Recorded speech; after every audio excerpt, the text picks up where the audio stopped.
Hola amigos, bienvenidos a nuestro programa Panorama Histórico del Cristianismo, y en esta ocasión vamos a seguir estudiando y avanzando con un estudio acerca de la ideología del apóstol Pablo en su relación en esta ocasión con los discípulos. Hemos titulado este estudio, recordemos que todo esto nos va a preparar para entender mejor las cartas del apóstol Pablo. Titulamos este estudio, ¿hay en Pablo algunas cosas difíciles de entender? Este pensamiento se basa en el texto de la carta de Pedro. Abrimos pues en la segunda carta de Pedro, el capítulo 3, versículos 15 y 16.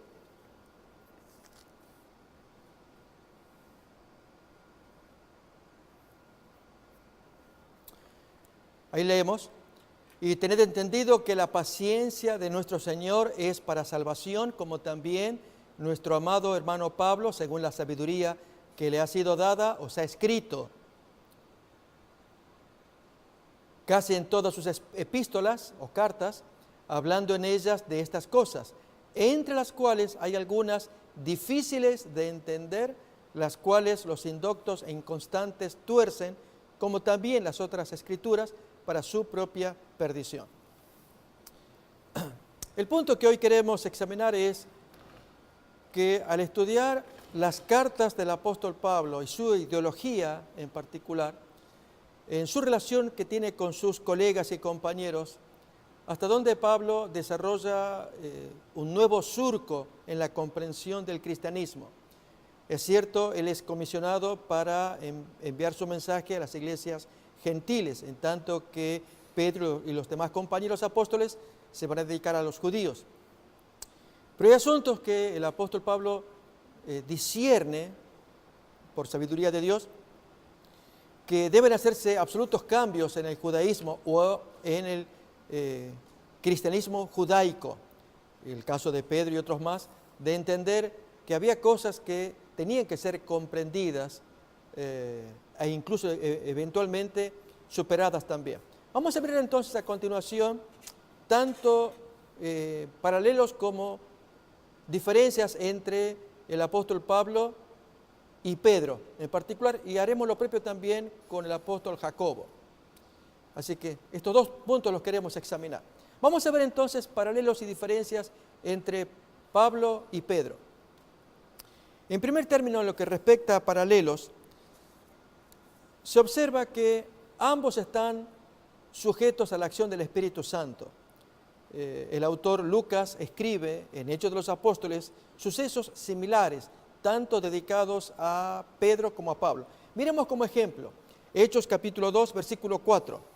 Se nota la dirección del Espíritu Santo, tanto en Pedro como veremos también en Pablo. Así que primer texto, Hechos 2, 4, que dice: y todos fueron llenos del Espíritu Santo y comenzaron a hablar en otras lenguas, según el Espíritu Santo les daba que hablasen. Y lo propio en Hechos 13, 2. Se ve algo similar también en Pablo. Así que vemos primeramente Pedro, luego Pablo. Dice acá: ministrando estos al Señor y ayunando, dijo el Espíritu Santo: apartadme a Bernabé y a Saulo para la obra a la cual los he llamado. Así que ambos son guiados por el Espíritu Santo. Aún los discursos son semejantes en ambos. Miremos en el caso de Pedro, en el capítulo de Hechos, siempre vamos a estar en Hechos, capítulo 2, versículo 22, un discurso ambiente judío. Varones israelitas, oíd estas palabras, Jesús Nazareno, etc. Es lo que queremos mirar. El auditorio que tiene Pedro es judío. Lo propio también con Pablo, en Hechos capítulo 13, versículo 16. Nuevamente, y frecuentemente el auditorio era judío primeramente. Cuando él visitaba los lugares, iba primeramente a las sinagogas.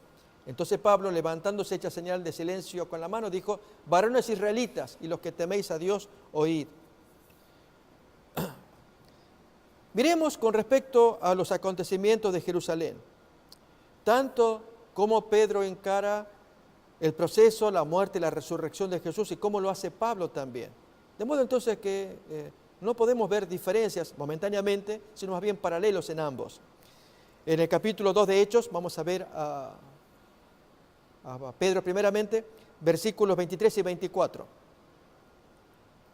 A este, a Jesús, entregado por el determinado consejo y anticipado conocimiento de Dios, prendisteis y matasteis por mano de inicuos, crucificándole, al cual Dios levantó, sueltos los dolores de la muerte, por cuanto era imposible que fuese retenido por ella. Notemos entonces que Pedro habla de su pasión, el proceso, su muerte y también su resurrección.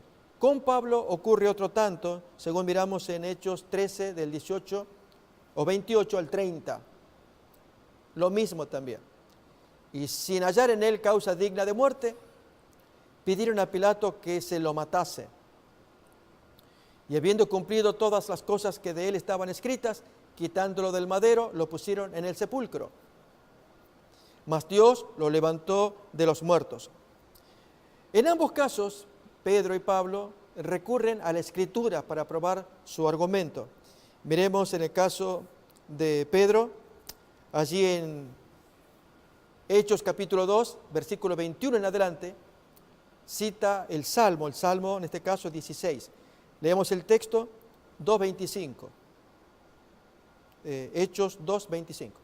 Porque David dice de él, notemos, cita el Antiguo Testamento: veía al Señor siempre delante de mí, porque está a mi diestra, no seré conmovido. Por lo cual mi corazón se alegró y se gozó mi lengua, y aún mi carne descansará en esperanza. Porque no dejarás mi alma en el Hades o sepulcro, ni permitirás que tu santo vea corrupción. Y este texto fue muy usado en el primer siglo para sostener la resurrección de Cristo. Lo mismo también miramos en el capítulo 13, en el sermón que Pablo dirige a sus oyentes judíos, versículo 33 al 35. La cual Dios ha cumplido a los hijos de ellos, a nosotros, resucitando a Jesús, como está escrito también en el Salmo 2. Nuevamente ambos citan el Salmo. Mi hijo eres tú, yo te he engendrado hoy. Y en cuanto que lo levantó de los muertos para nunca más volver a ver corrupción, lo dice así: os daré las misericordias fieles de David. Por eso dice también en otro salmo: no permitirás que tu santo vea corrupción. El mismo argumento del apóstol Pedro en Pentecostés. Aún mencionando la relación de Cristo con la figura de David, notemos que en ambos casos ellos, en los textos que hemos leído, utilizan la expresión que su carne no vería corrupción. Y el argumento de Pedro es cuando él dice: vosotros sabéis que David ya murió y su sepulcro está con nosotros. Entonces, ¿en quién se cumple este hecho de que no vería corrupción? Quizá vamos a leerlo, está muy interesante. Hechos capítulo 2, versículo 29.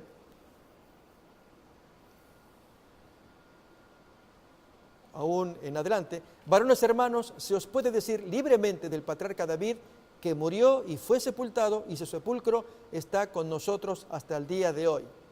¿El que sigue? Pero siendo profeta y sabiendo que con juramento Dios le había jurado que de su descendencia, en cuanto a la carne, levantaría al Cristo para que se sentase en su trono. Viéndolo antes, habló de la resurrección de Cristo, que su alma no fue dejada en el Hades, ni su carne vio corrupción. Leemos un poco más todavía. A este Jesús resucitó Dios, de lo cual todos nosotros somos testigos. Así que, exaltado por la diestra de Dios y habiendo recibido del Padre la promesa del Espíritu Santo, ha derramado esto que vosotros veis y oís. Notamos que este es el cumplimiento que Pedro está atribuyendo al texto, que no vería la corrupción, es decir, que resucitaría. Aún más, en esa porción, él habla de que el sepulcro de David está con nosotros y que él no ha subido al cielo. Es un tema sumamente interesante.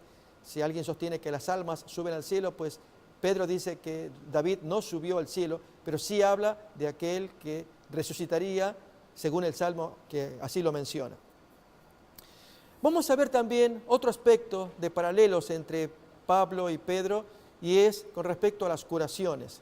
En ambos casos, ellos son citados como personas que llevan adelante curaciones. Miremos en Hechos capítulo 3, si nos acordamos, la curación del paralítico en los primeros versículos, del 1 al 10, leemos así. Pedro y Juan subían juntos al templo en la hora novena, la de la oración, y era traído un hombre cojo de nacimiento, a quien ponían cada día a la puerta del templo, que se llama La Hermosa, para que pidiese limosna de los que entraban en el templo. Y cuando vio a Pedro y a Juan que iban a entrar en él, les rogaba que le diesen limosna. Pedro con Juan, fijando en él los ojos, les dijo: míranos. Entonces él les estuvo atento, esperando recibir de ellos algo. Pero Pedro dijo: no tengo plata ni oro, pero lo que yo tengo te doy. En el nombre de Jesucristo de Nazaret, levántate y anda. Notemos que este es el milagro tremendo que luego sigue contando el texto, que se atribuye allí a Pedro, a la fe, al poder de Dios, morando en el corazón de Pedro, y que con fe él lo dice y el hombre con fe lo recibe. Pero no solamente que pasó con Pedro, también con Pablo, mirando los paralelos entre uno y otro. En el capítulo 14 vemos también una curación del apóstol Pablo, versículos 8 y 10. Y también de igual circunstancia, un paralítico. Y cierto hombre de Listra estaba sentado imposibilitado de los pies, cojo de nacimiento, que jamás había andado. Dijo a gran voz: levántate derecho sobre tus pies, y él saltó y anduvo. ¿Notamos? Allí entonces se produce la curación de parte de este hombre por labios del apóstol Pablo. También miramos un resumen de los hechos que hacen los apóstoles, en este caso Pedro, que nos importa, cómo lo presenta delante de los acusadores. Primeramente vamos a ver un resumen y luego vamos a ver lo del Sanedrín. Capítulo 5 de Hechos, versículo 12 y luego del 15 al 16, vemos las abundantes curaciones que hacían Pedro y sus amigos, así también con Pablo. Y por la mano de los apóstoles se hacían muchas señales y prodigios en el pueblo, y estaban todos unánimes en el pórtico de Salomón. Tanto que sacaban los enfermos a las calles y los ponían en camas y lechos, para que al pasar Pedro, a lo menos su sombra, cayese sobre alguno de ellos.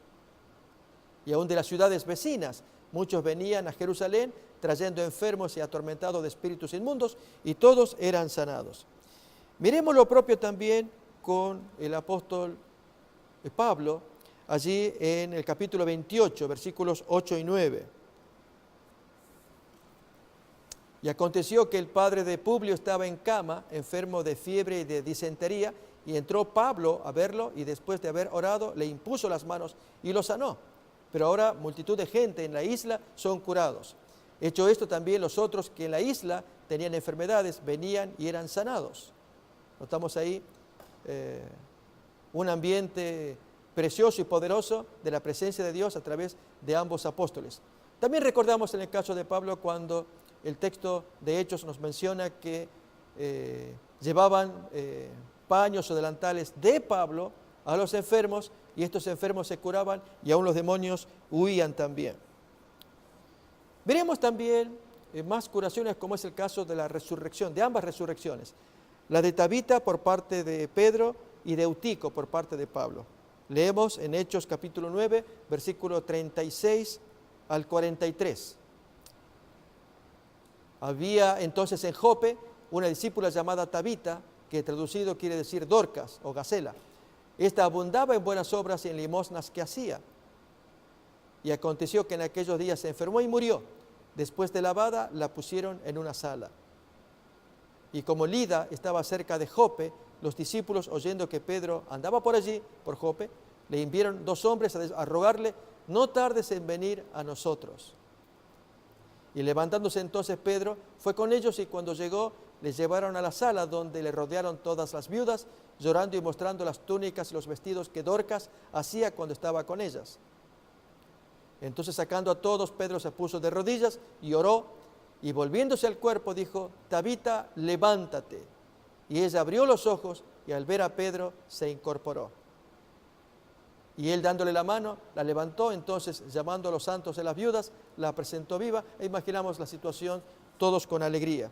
También con Pablo se produce algo similar, según Hechos capítulo 20, del 7 al 12, Entonces, con esto estamos confirmando que el autor de Lucas, o el autor de Hechos, que es Lucas, nos habla de paralelos, que Pablo hace las tareas, prédicas, mensajes, tal como lo hizo Pedro, reconocido apóstol.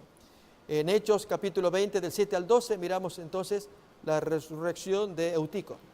El primer día de la semana, reunidos los discípulos para partir el pan, Pablo les enseñaba, habiendo de salir al día siguiente, y alargó el discurso hasta la medianoche. Y había muchas lámparas en el aposento alto donde estaban reunidos, y un joven llamado Eutico, que estaba sentado en la ventana, rendido de sueño profundo, por cuanto Pablo disertaba largamente, vencido del sueño, cayó del tercer piso abajo y fue levantado muerto. Entonces descendió Pablo y se echó sobre él, y abrazándole dijo: no os alarméis, pues está vivo.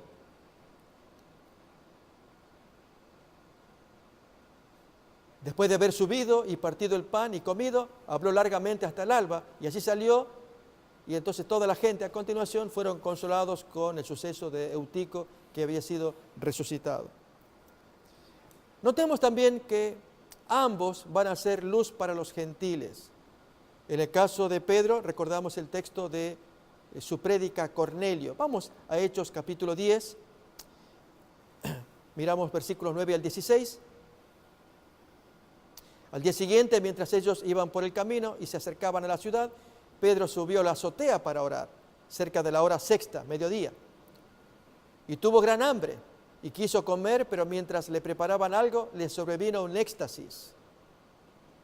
Y vio el cielo abierto y que descendía algo semejante a un gran lienzo que atado de las cuatro puntas era bajado a la tierra, en el cual había de todos los cuadrúpedos terrestres, reptiles y aves del cielo. En fin, un texto que ahora vamos a abreviar porque es conocido, pero para pasar al otro del versículo 26, vamos a mirar allí en adelante, la aplicación de esta visión de animales inmundos, cuando Pedro le dice a Cornelio: levántate, no te arrodilles, pues yo mismo también soy hombre. Y hablando con él entró y halló a muchos que se habían reunido. Y les dijo: vosotros sabéis cuán abominable es para un varón judío juntarse o acercarse a un extranjero, pero a mí me ha mostrado Dios en la visión de los animales inmundos que a ningún hombre llame común o inmundo. Y entonces, a partir de allí, que él hace su predicación y desciende el Espíritu Santo y luz llega a los gentiles. Pedro pues es el que inicia esta labor, si bien ya había aparecido antes en el capítulo anterior, 9, cuando Pablo, convertido de fariseo a cristiano, el texto menciona que anduvo por Siria y Cilicia, predicando aún en Damasco, llegaba a las sinagogas, pero su misión era predicar a los gentiles. Así que Pablo fue el que inició, pero aquí decididamente Pedro es el que es presentado como el que abre las puertas a los gentiles con un caso concreto que va a ser determinante para definir en el Concilio de Jerusalén la validez o no de la circuncisión. Miremos el ejemplo parecido con Pablo, lo miramos en Hechos capítulo 13, versículo 47, luz para los gentiles de parte de Pablo. Porque así nos ha mandado el Señor diciendo: te he puesto para luz de los gentiles, a fin de que seas para salvación hasta lo último de la tierra. Y también en ambos casos hay hermanos que se gozan con la luz recibida. Este es el caso de Hechos capítulo 11, acordémonos los judíos, amigos de Pedro, que se molestan o están escandalizados porque él fue a comer con gentiles. Pedro explica lo que pasó, tiene 6 testigos que le acompañan, y entonces ellos glorifican a Dios porque luz fue dada a los gentiles. También pasó lo propio con Pablo. Miramos esto en 21:19, cuando hermanos cristianos se gozan con la obra hecha a los gentiles, a los cuales después de haberles saludado les contó una por una las cosas que Dios había hecho entre los gentiles por su ministerio. Y siguiente versículo: cuando ellos lo oyeron, glorificaron a Dios. ¿Notamos? Entonces, muchas similitudes que hay entre ambos líderes. Podríamos enumerar más. Ambos sufrieron hostilidades de los líderes respectivos. del Sanedrín en ambos casos, pero quisiéramos ver algunas diferencias también, y lo propio con el apóstol Jacobo. Vamos a ver, hay autores que mencionan que teológicamente hay diferencias, que el apóstol Pedro, él enfatiza más asuntos que tienen que ver con el judaísmo, como la obediencia, en tanto que Pablo, que es el campeón del gentilismo y su apertura a la fe y en consecuencia disminuir la ley, es la interpretación común que se hace de Pablo en este caso. Sin embargo, sí se observan algunas diferencias. Conocido es el caso del bochorno que se produjo en la iglesia de Antioquía, según Pablo cuenta a los Gálatas. Abrimos entonces en el libro de Gálatas, el capítulo 2, y sí veremos una diferencia allí que ha sido fundamental para fortalecer la doctrina paulina de la justificación por la fe. Abrimos entonces en Gálatas, el capítulo 2, versículo 11 en adelante. Dice: pero cuando Pedro vino a Antioquía de Pisidia, le resistí cara a cara, porque era de condenar. Pues antes que viniesen algunos de parte de Jacobo, comía con los gentiles, pero después que vinieron, se retraía y se apartaba porque tenía miedo de los de la circuncisión. Quiero rectificarme, es Antioquía de Siria, no de Pisidia. Noten entonces que aquí, según el texto, se dice que Pedro comía con los gentiles y se sentía a gusto, pero aquí que llegan emisarios, líderes de parte de Jacobo, presidente de la iglesia, que vienen desde Jerusalén. Y entonces al ver Pedro a esos compañeros judíos, digamos de pura cepa, acostumbrados a las costumbres estrictas del judaísmo, y verse Pablo comiendo con gentiles, él se sintió incómodo. Y entonces el texto nos dice que se retraía. Y entonces con ello daba a entender a los gentiles que estaban incompletos, que algún problema había, por lo cual Pedro se había movido con gracia, con gusto, cómodamente, comiendo con ellos, saliendo, entrevistándose, etc. Pero cuando llegan estos emisarios de parte de Jacobo, presidente de la iglesia, Pedro tuvo un cambio drástico de conducta al punto que arrastró a Bernabé. Y siendo Bernabé, pues, el líder de la iglesia, un líder, pastor ayudante diríamos hoy, que también practica esa conducta de discriminación, haciendo sentir a los hermanos de la iglesia gentiles incómodos por este apartamiento. Entonces allí es donde Pablo tiene que actuar. Vamos a leer la contundente reflexión que hace Pablo contra Pedro. Pues antes que viniesen algunos de parte de Jacobo, Pedro comía con los gentiles, pero después que vinieron se retraía y se apartaba, porque tenía miedo de los de la circuncisión. Ahí estamos mirando que estaba sirviendo al ojo, y Jesús condenaba el servir al ojo. Acordémonos cuando Él enseñó que cuando des una limosna, no sepa tu mano izquierda lo que hace la derecha, y cuando hagas tu ayuno, no te muestres a la gente, sino lávate la cara y muéstrate como que no estás haciendo ayuno, para que Dios te vea, te recompense en lo privado. En otras palabras, no servir al ojo. Y Pedro hacía exactamente lo contrario. Guiándose por el ojo de los que estaban allí, él se comportaba para agradar a los compañeros. Lo triste fue que fue arrastrado Bernabé también, que él participó de la prédica de la libertad en Cristo, como leemos a continuación. Y en su simulación participaban también los otros judíos que fueron arrastrados, de tal manera que aún Bernabé fue también arrastrado por la hipocresía de todos. Y Pedro fue el que inició todo esto. Y entonces el contundente mensaje de Pablo contra Pedro: pero cuando vi que no andaban rectamente conforme a la verdad del Evangelio, dije a Pedro delante de todos: si tú, siendo judío, vives como los gentiles y no como judío, ¿por qué ahora obligas a los gentiles a judaizar, a que se hagan judíos, poniéndolos incómodos? De modo que entonces, para que ellos estén cómodos, debían circuncidarse y practicar las leyes judías. Y entonces serían todos una familia. Ese era el mensaje que estaba dando Pedro. Y aquí Pablo pues lo condena, porque no tenían por qué hacerse judíos los gentiles. Pero miremos cómo concluye este mensaje. Está un poco más largo, pero lo esencial lo miramos ahora. Nosotros somos judíos de nacimiento, tú y yo, y no pecadores de entre los gentiles, tú y yo. Es como que Pablo estuviera diciendo eso a Pedro. Sabiendo que el hombre no es justificado por el actuar de la ley, por las obras, por el comportamiento, por las exigencias y los mandamientos que la ley impone. Recordemos que al decir esto ya lo hemos comentado, que cuando los mandamientos de la ley lo impone, es el total de mandamientos. Y el total incluye, acordémonos, del Cristo simbolizado por los ritos y figuras que los judíos olvidaron cuando prematuramente, según Éxodo 24, celebraron pacto con Moisés cuando él les trajo los mandamientos, parciales mandamientos, desde Éxodo 20 a Éxodo 24.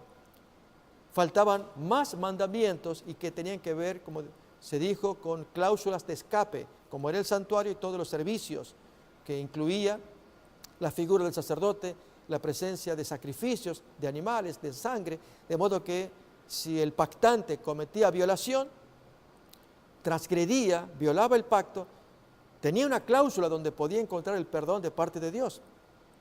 Entonces, todos los mandamientos para poder vivir incluían ese aspecto que los judíos en la antigüedad descuidaron y a lo largo de los siglos fueron descuidando porque perdieron de vista el significado de los símbolos, perdieron de vista la esencia al autor, al personaje de los símbolos. Esto es Jesús de Nazaret. Y al perder de vista el valor del símbolo, la razón de ser del símbolo, pues toda obediencia que se haga no tiene significado. Y en el caso entonces de Pablo, dirigiendo su mensaje allí a Pedro, le está diciendo que nadie se justifica por obedecer la ley. A ver, completamos la lectura de Gálatas 2:16. Sabiendo que el hombre no es justificado por las obras de la ley, sino por la fe de Jesucristo. Y en la antigüedad diríamos por la fe en el rito, por la fe en el cordero, en los sacrificios, por la fe puesta en el santuario, en la obra de los sacerdotes, para poder recibir el perdón simbólicamente dado, hasta que viniera la persona de Jesús, cumpliera su obra, y entonces allí lo que había sido símbolo en la antigüedad, Dios lo tomaba como prenda cierta, y así la persona que había muerto durante el tiempo de los símbolos era reconocido, acepto delante de Dios, porque la realidad, el antitipo, se encuentra con el tipo. Acordémonos de esta descripción de tipo y antitipo. Esto es la figura, el tipo se encuentra con su realidad, el antitipo. Y es lo que entonces Pablo nos está diciendo, que ya no por las obras de la ley, sino por la fe en ese cordero, antiguamente simbolizado por medio de animales, pero ahora es el Cordero de Dios, Cristo Jesús. Como dice acá, sino por la fe de Jesucristo, nosotros también hemos creído en Jesús para ser justificados por la fe de Cristo, el Cordero sacrificado, y no por las obras de la ley, por cuanto por las obras de la ley nadie será justificado. Ahí estamos mirando claramente una diferencia que hay entre Pedro y Pablo.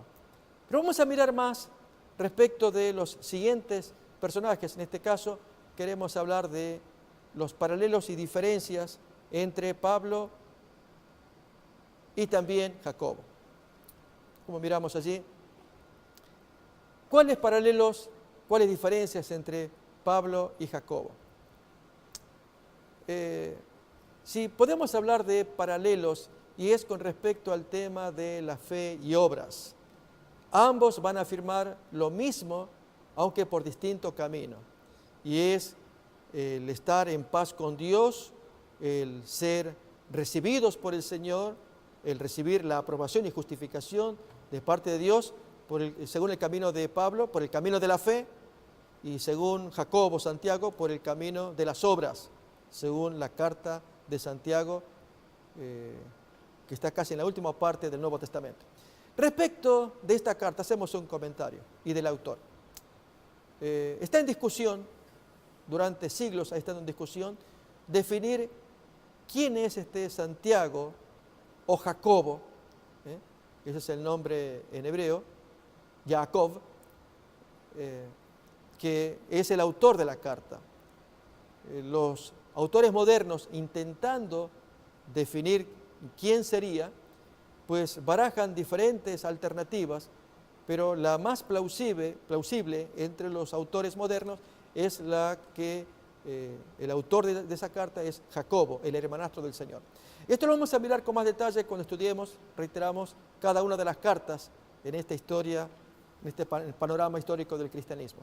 Por lo pronto, entonces, concedemos que vamos a hacer paralelos entre la carta de Pablo, Romanos en este caso, la salvación por medio de la fe, y Santiago o Jacobo, la salvación por medio de las obras. Y si esto se contradice, en verdad creemos que es un paralelo, es decir, llegan a puntos comunes por distintos caminos. A diferencia de lo que veremos después, que sí hay gruesos contrastes entre Pablo y Jacobo, muy graves, mucho más graves que lo que miramos con el caso de Pedro, según se cuenta en Gálatas. Vamos pues entonces a abrir en Romanos el capítulo 3.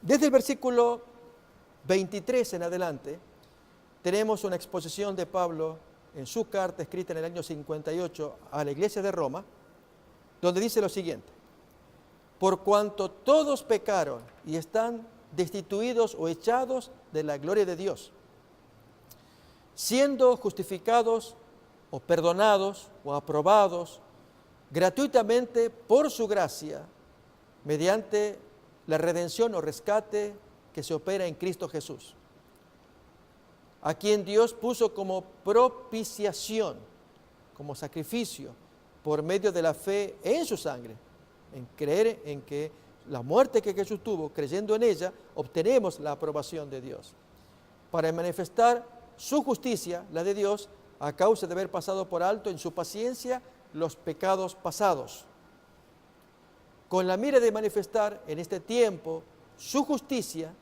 a fin de que Él sea el justo y que a la vez justifica al que es de la fe de Jesús. Notemos que es diferente de la justicia que siguen los judíos, que es una justicia basada en cumplir estrictamente las ordenanzas prescriptas. Y esa justicia humana, que Pablo va a definir como humana, como está desprovista de la cláusula de escape, reconocida en los símbolos del santuario, sacerdotes, sacrificios, y no por la acumulación de sebo de animales y sangre. Esto es lo que menciona en Miqueas capítulo 6, cuando dice, ¿con qué se presentará el hombre ante Dios?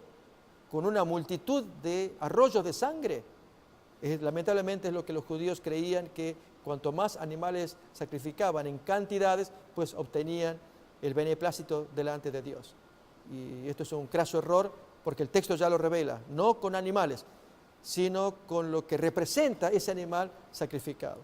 Bien, entonces miramos el texto nuevamente de Romanos, el capítulo 3, con la mira de manifestar en este tiempo su justicia, la de Dios, a fin de que Él sea reconocido el justo y el que justifica al que es de la fe de Jesús.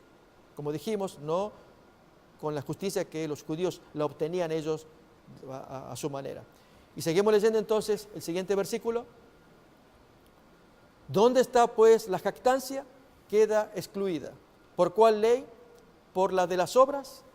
No, sino por la ley de la fe. Esa es la ley ahora que excluye, elimina la jactancia judía de creer que, como hemos escuchado de las posturas de estos judíos de 8 preguntas sobre el judaísmo, que ellos creen que Pablo está equivocado en su planteo de obtener la gracia delante de Dios, que antiguamente se creyó y se cree que es por la mera obediencia, porque el texto así lo dice, y Pablo señala que quien practica eso está sometido a maldición, porque no hay quien pueda obedecer toda la ley, y si lo hace, acuérdese de la cláusula, y si reconoce la cláusula, como pasó con Juan Bautista, que reconoce al Cordero de Dios que quita el pecado del mundo, entonces ahí Dios le pide, ten fe en ese cordero, como fue en la antigüedad simbólico, un animalito, hoy es una realidad, es una persona. Teniendo fe en ello, es lo que Pablo enseña, se obtiene el beneplácito de parte de Dios. Y miremos entonces cómo termina este argumento del apóstol Pablo, la relación entre la fe y las obras. La jactancia pues queda excluida, dice él, por la ley de la fe. Pero miremos entonces más todavía. Concluimos pues que el hombre es justificado por fe sin las obras de la ley. Y esto ha dado mucho que hablar. Reiteramos que estudiaremos la carta de los Romanos con detalle más adelante, pero lo que queremos presentar es si hay armonía entre estos dos grandes apóstoles, Pablo y Jacobo. Y creemos que hay paralelos armoniosos, pero que van por distintos caminos. Aquí el apóstol Pablo resalta el tema de la fe. Miremos cómo concluye. ¿Es Dios solamente Dios de los judíos? ¿No es también Dios de los gentiles? Ciertamente también es de los gentiles, porque Dios es uno y Él justificará por la fe a los de la circuncisión y por medio de la fe a los de la incircuncisión, y la fe en Cristo. Luego por la fe invalidamos la ley, y este es un punto muy importante en Pablo, en ninguna manera, sino que confirmamos la ley. Notemos que ahora, poquito después, el apóstol Pablo va a usar un personaje para justificar su argumento de la fe. Y ese personaje es el padre del judaísmo, es Abraham. Miremos pues entonces ahora Romanos capítulo 4, ver a Abraham como ejemplo de fe. Esto nos lo cuenta versículo 9 en adelante.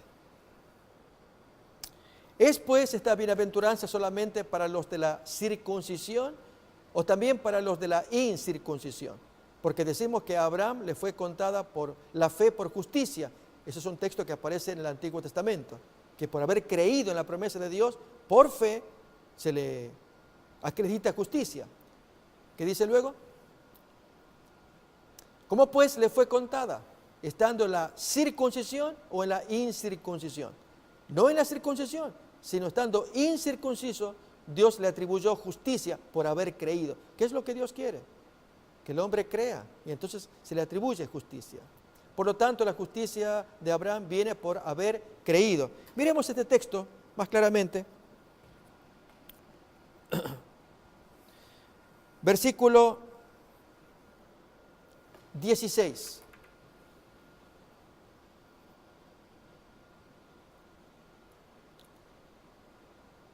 Por lo tanto, es por fe, para que sea por gracia, a fin de que la promesa sea firme para toda su descendencia, no solamente para la que es de la ley, sino también para la que es de la fe de Abraham, el cual es padre de todos nosotros. Notamos que Abraham lo recibe por fe.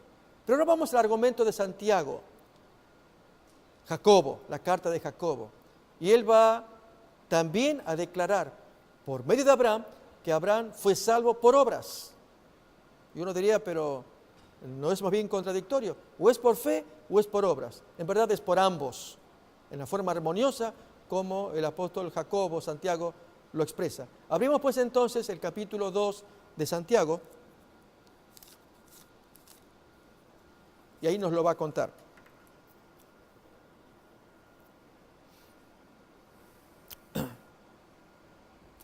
Desde el versículo 18 leemos lo siguiente.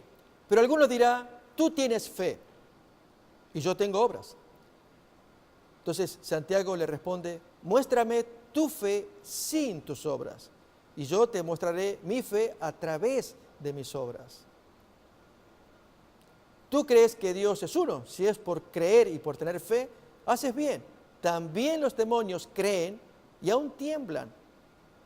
Como que Santiago dijera, hacen más que tú. Tú crees, los demonios también, y ellos tiemblan. Pero ¿quieres saber, hombre vano, que la fe sin obras es muerta? No fue justificado por las obras, notemos, Abraham nuestro padre, cuando ofreció a su hijo Isaac sobre el altar. ¿No ves que la fe actuó juntamente con sus obras y que la fe se perfeccionó a través de las obras. Y se cumplió la escritura que dice, Abraham creyó a Dios y le fue contado por justicia y fue llamado amigo de Dios. Es curioso, amigos, que ambos apóstoles, Santiago y Jacobo, usaran el mismo texto, el que trae aquí de Génesis capítulo 16, también Pablo lo utiliza en Romanos capítulo 4, probando ambos que Dios justificó a Abraham. De acuerdo a Pablo, su fe le fue contada por justicia. De acuerdo a Santiago, su fe le fue contada cuando por obras manifestó esa fe. Y es cuando intentó sacrificar a Isaac y a Dios ya le alcanzó porque fue detenido a continuación y allí manifestó fe, pero a través de una obra pasmosa como la de intentar sacrificar a su hijo. Notamos entonces que hay paralelos, por lo cual se cree que el apóstol Santiago Jacobo escribió esta carta tempranamente, según los autores, debido, si bien no hay pistas para establecer una fecha, excepto cuando él menciona sinagoga en lugar de iglesia.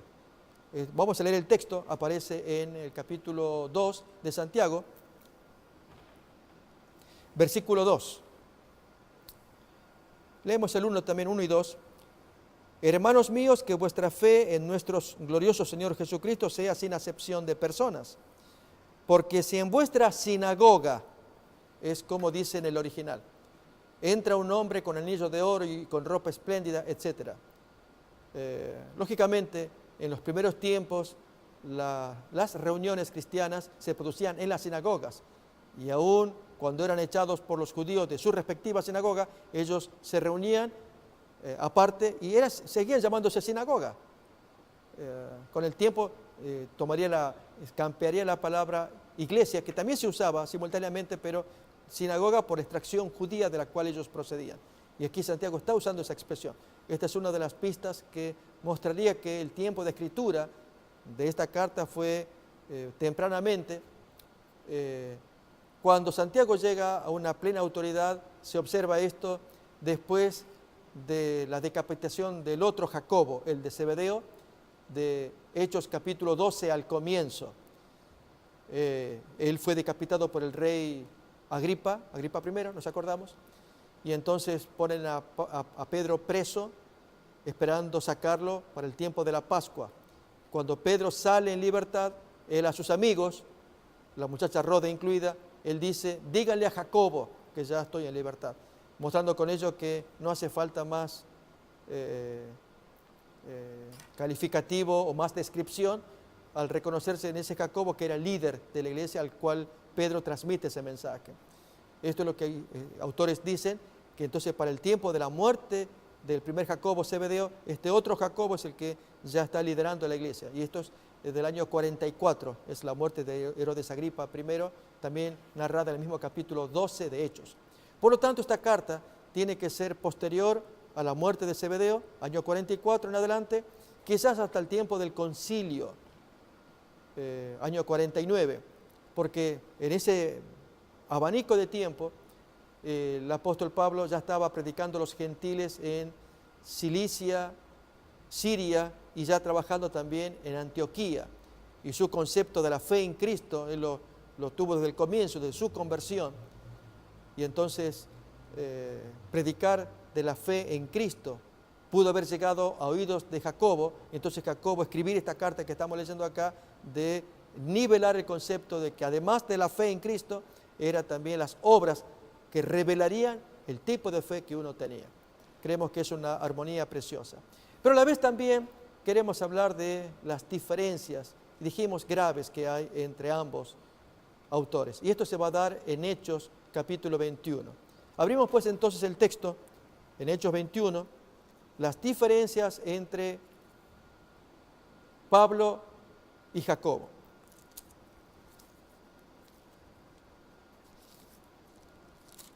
Ya lo hemos examinado en más de una ocasión. Vale la pena ahora dedicar un poquito de tiempo a ver cuáles eran esas diferencias. Dice el texto acá, Hechos 21, versículo 18 en adelante. Al día siguiente, Pablo entró con nosotros a ver a Jacobo y se hallaban reunidos todos los ancianos, a los cuales después de haberlos saludado, les contó una por una las cosas que Dios había hecho entre los gentiles por su ministerio. Cuando ellos lo oyeron, glorificaron a Dios y le dijeron: ya ves, hermano, cuántos millares de judíos hay que han creído, y todos son celosos por la ley. Pero se les ha informado en cuanto a ti, que enseñas a todos los judíos que están entre los gentiles a apostatar de Moisés, diciéndoles que no circunciden a sus hijos ni observen las costumbres. ¿Qué hay pues? La multitud se reunirá de cierto, porque oirán que has venido. Haz pues esto que te decimos. Y allí entonces viene el grave problema. El consejo desacertado que le dieron, no solamente porque fue un fiasco. Al practicar este consejo, Pablo acepta el liderazgo de Jacobo, buscando la armonía de los hermanos. Al cabo de la semana de ceremonias lo toman preso y no recupera su libertad. Si esto ocurrió en el año 58, allá por el año 63, aproximadamente pudo haber recuperado su libertad por poco tiempo y luego ya él fallece. Pero más grave que perder la libertad es el grado de percepción que hay en Jacobo acerca del judaísmo. Esto es, el judaísmo estaba por caer en poco tiempo. De hecho, comienza a caer unos 8 años más tarde con el sitio de Cestio Galo en el año 66. Si en el año 58, que es el año en que se estipula aquí que es tomado preso por Félix duró 2 años hasta el año 60, Festo entra a continuación por otros 2 años hasta que viene Albino, el siguiente gobernador. Lo cierto es que Pablo, sus palabras sobre lo que sus amigos están cuestionando, que tú enseñas a apostatar de Moisés, a que no se circunciden, a que no observen las costumbres mosaicas. Estos amigos no estaban entendiendo lo que Pablo estaba predicando en la diáspora acerca de la devaluación del judaísmo, de la caída del judaísmo, que finalmente ocurrió 8 años más tarde con el sitio de Cestio Galo, y a partir de allí entonces ya la guerra judaica que terminó en la desolación de la destrucción de Jerusalén. Miremos acá, para ilustrarnos, en este encuentro del apóstol Pablo con Jacobo y sus amigos ancianos, 2 cosmovisiones que son absolutamente opuestas, están confrontadas entre Pablo y Jacobo. Vamos a mirarlas rápidamente. El discernimiento que hay entre uno y otro, limitado y arrogante de parte de Jacobo, profundo y humilde de parte de Pablo. Reiteramos que esto lo vamos a mirar con detalle en otra ocasión. Este es un punto sumamente importante que tiene que ver con la percepción de la Iglesia Apostólica poco antes del fin de Jerusalén. Esto lo veremos ya cuando tengamos que estudiar sobre la caída del judaísmo. Pero sirva esta reflexión para entender que efectivamente había 2 cosmovisiones que estaban siendo confrontadas. En verdad, Jacobo y los ancianos no estaban discerniendo la profundidad de la teología en pro de Cristo y una teología neojudaica, no antijudía. Era un nuevo judaísmo. En verdad sí, antirrabínica. Ya Jesús lo había demostrado de parte del apóstol Pablo. Acordémonos en 2 de Pedro, capítulo 3, 15 al 16, ahí se nos menciona, cuando dice el texto que había cosas difíciles de entender de parte del apóstol Pablo. Ya en las cartas, acá vamos a enumerar, nada más ponemos aquí en orden cronológico, estas cartas, primera a Tesalonicenses, primera a los Corintios, segunda a los Corintios, Gálatas y Romanos. De las 6 primeras cartas escritas durante los viajes misioneros, allí Pablo habla acerca de un judaísmo devaluado. ¿Entiendes esta expresión que estoy usando? Si se quiere neologismo, está bien. Es que el judaísmo que Pablo trae con respecto a la ciudad de Jerusalén, con respecto al templo, al sacerdocio levítico, a las leyes de Moisés y también a la liturgia de los adoradores, en fin, todo lo que entraña la esencia del judaísmo, Pablo lo traía ya devaluado porque no solamente estaba próximo a perecer, ya estaba descompuesto a partir de la circuncisión o de la imposición de la circuncisión de parte de los judaizantes. Por lo tanto, él no se caracteriza por ser un defensor de un judaísmo devaluado, a diferencia de Jacobo. Y los hechos probarían que Pablo tenía razón, que si esta gente se hubieran abstenido o mantenido distancia de ese judaísmo imperante, el hecho de estar asistiendo al templo, a servicios rituales como el voto del nazareato, cuando Jesús ya les había anunciado que con su muerte y su resurrección, recordemos el velo del templo rajado en dos, con eso terminaban los servicios del santuario y sus ritos, y sin embargo estos discípulos no lograban ver todavía en plenitud, pero Pablo estaba siendo instruido para enseñarlo esto en la diáspora.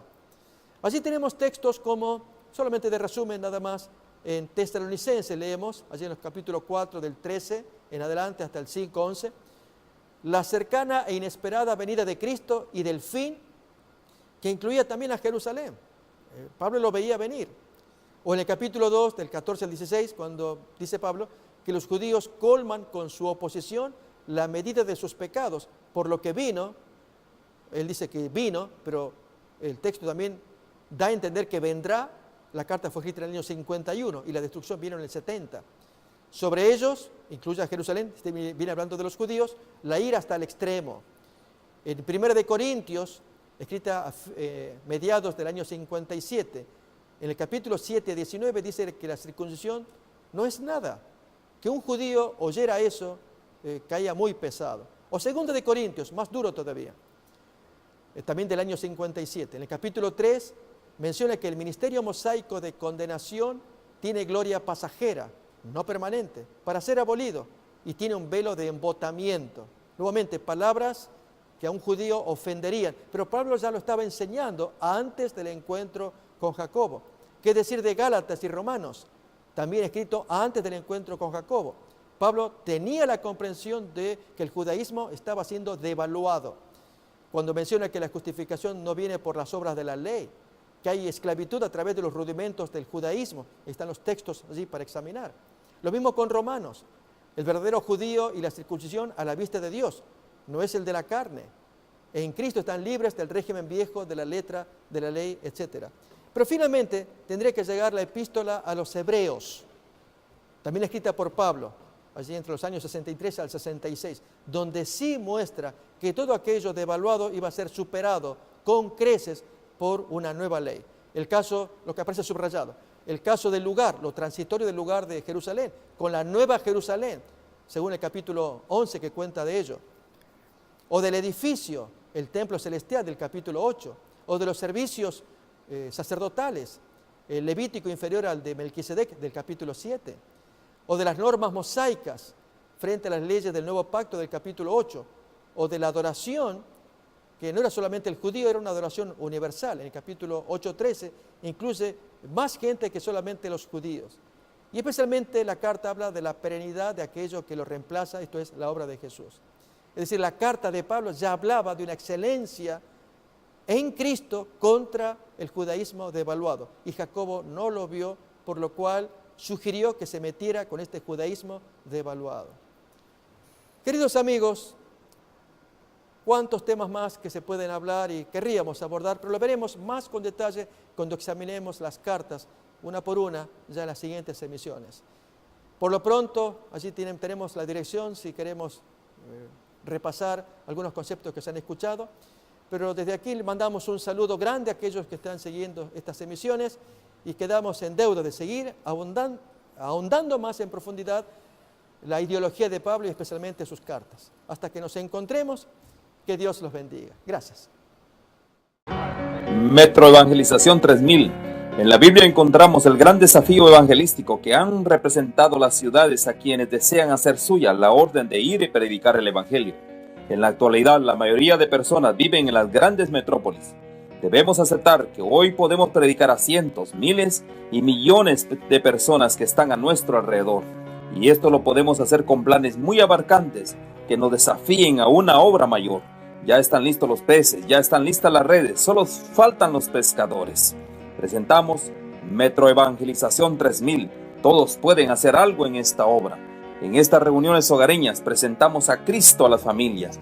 Metro Evangelización 3000, donde más de 125 ciudades serán impactadas por el mensaje de salvación de la verdad presente. Únete, acércate y forma parte de este magno evento. Abre tu hogar y sed de gran luz. El Señor está esperando por ti.